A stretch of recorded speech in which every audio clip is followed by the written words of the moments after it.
السلام علیکم ورحمۃ اللہ وبرکاتہ۔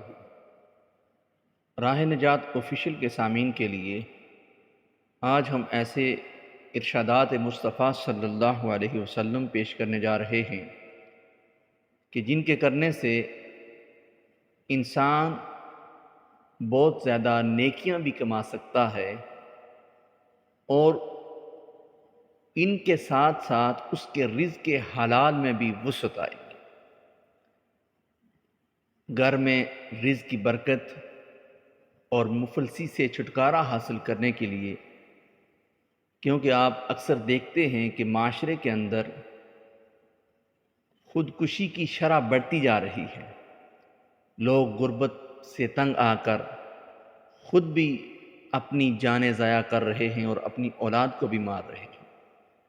اگر ہم اپنی زندگیوں کو ان ارشادات مصطفیٰ صلی اللہ علیہ وسلم کے تحت گزاریں، ان پر عمل کریں، تو اللہ رب العزت ان کے کرنے سے ہمیں نیکیاں بھی عطا فرمائے گا اور رزق حلال میں بھی برکتیں ہوں گی۔ تو اب چلتے ہیں احادیث مبارکہ کی طرف کہ وہ کون سے اعمال حضور علیہ الصلوۃ والسلام نے بتائے کہ جن کے کرنے سے انسان کو نیکیاں بھی میسر آتی ہیں اور رزق حلال میں بھی وسعت ہوتی ہے۔ ایک شخص نے حضور اکرم صلی اللہ علیہ وسلم کی خدمت میں بے برکتی کے بارے میں حضور کی خدمت میں آ کر عرض کی، یا رسول اللہ، وہ آیا حضور کی بارگاہ میں اپنی مفلسی اور تنگ دستی کی شکایت کی۔ آپ صلی اللہ علیہ وسلم نے فرمایا، جب تم گھر میں داخل ہو اور اگر گھر میں کوئی ہو تو اسے سلام کرو، اور اگر کوئی نہ ہو تو مجھ پر سلام عرض کرو، اور ایک بار قل هو اللہ احد اللہ الصمد لم یلد ولم یولد ولم یکن لہ کفوا احد پڑھو۔ اس شخص نے حضور صلی اللہ علیہ وسلم کے فرمان کے مطابق عمل کیا تو اللہ رب العزت نے اس کو اتنا مالا مال کر دیا کہ اس کو اللہ نے اتنا رزق کثیر عطا کیا کہ اس نے اپنے ہمسایوں کو بھی عطا کرنا شروع کر دیا۔ اب دیکھیے حضور علیہ الصلوۃ والسلام کہ ایک فرمان پر عمل کرنے سے اللہ رب العزت ایک تو قرآن کی اس آیت کو پڑھنے سے نیکیاں بھی عطا فرماتا ہے، اور حضور کے اس فرمان پر عمل کی برکت سے اللہ رزق حلال میں بھی وسعت عطا فرماتا ہے۔ حضور اکرم صلی اللہ علیہ وسلم نے فرمایا، جو یہ پسند کرے کہ اللہ تعالیٰ اس کے گھر میں خیر و برکت عطا فرمائے تو جب کھانا حاضر کیا جائے وضو کرے، اور جب اٹھایا جائے تو اس وقت بھی وضو کرے۔ یعنی کھانے کے وضو سے مراد دونوں ہاتھوں کو دھوئے اور منہ کا اگلا حصہ دھوئے اور کلی کرے، اس سے یہ مراد دی گئی۔ تو جو اپنے رزق میں برکت چاہتا ہے، حضور علیہ الصلوۃ والسلام کے ان فرامین پر عمل کر کے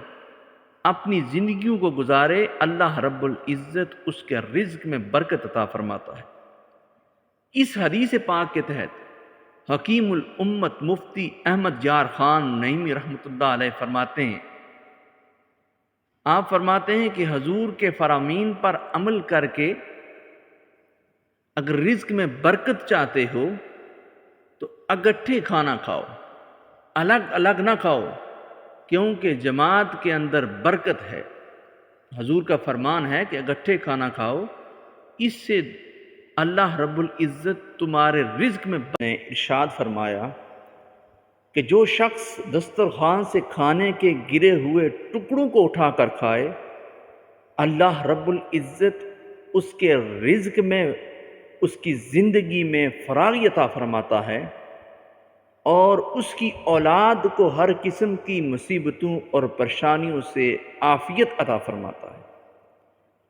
اور حضور علیہ الصلوۃ والسلام نے فرمایا کہ اگر رزق اور عمر میں برکت حاصل کرنا چاہتے ہو تو اس کا آسان حل یہ ہے کہ حدیث کا مفہوم ہے کہ سب رشتہ داروں سے حسن سلوک کرنا، کیونکہ اس سے اللہ رب العزت انسان کی عمر میں بھی اور اس کے رزق میں بھی اضافہ فرماتا ہے۔ تو اللہ رب العزت سے اگر ہم اپنے رزق میں اضافہ چاہتے ہیں، اپنی زندگی کے اندر برکتیں سمیٹنا چاہتے ہیں، تو حضور نے فرمایا کہ اپنے رشتہ داروں کے ساتھ حسن سلوک سے پیش آؤ، اللہ رب العزت تمہارے رزق کے اندر برکتیں عطا فرمائے گا۔ اپنے رزق کے اندر برکت حاصل کرنا چاہتا ہے، فاقوں سے بچنا چاہتا ہے، اسے چاہیے کہ اپنے اوپر سورہ واقعہ کو لازم کر لے، یعنی رات کو عشاء کی نماز کے بعد سورہ واقعہ کی تلاوت کرے، روزانہ اپنا معمول بنا لے، اس کے گھر میں کبھی فاقہ نہیں ہوگا۔ اور حضور نے فرمایا جس نے استغفار کو اپنے اوپر لازم کر لیا، اللہ عز و جل اس کی ہر پریشانی دور فرمائے گا اور ہر تنگی سے اسے راحت عطا فرمائے گا، اور اسے ایسی جگہ سے رزق عطا فرمائے گا جہاں سے اسے گمان بھی نہ ہوگا۔ یعنی توبہ استغفار کی کثرت اور سورہ واقعہ کا پڑھنا، اس کی برکت سے بھی اللہ رب العزت انسان کے رزق میں برکت عطا فرماتا ہے، اور فاقوں سے اور تنگ دستی سے اور مفلسی سے انسان کو اللہ رب العزت محفوظ فرماتا ہے۔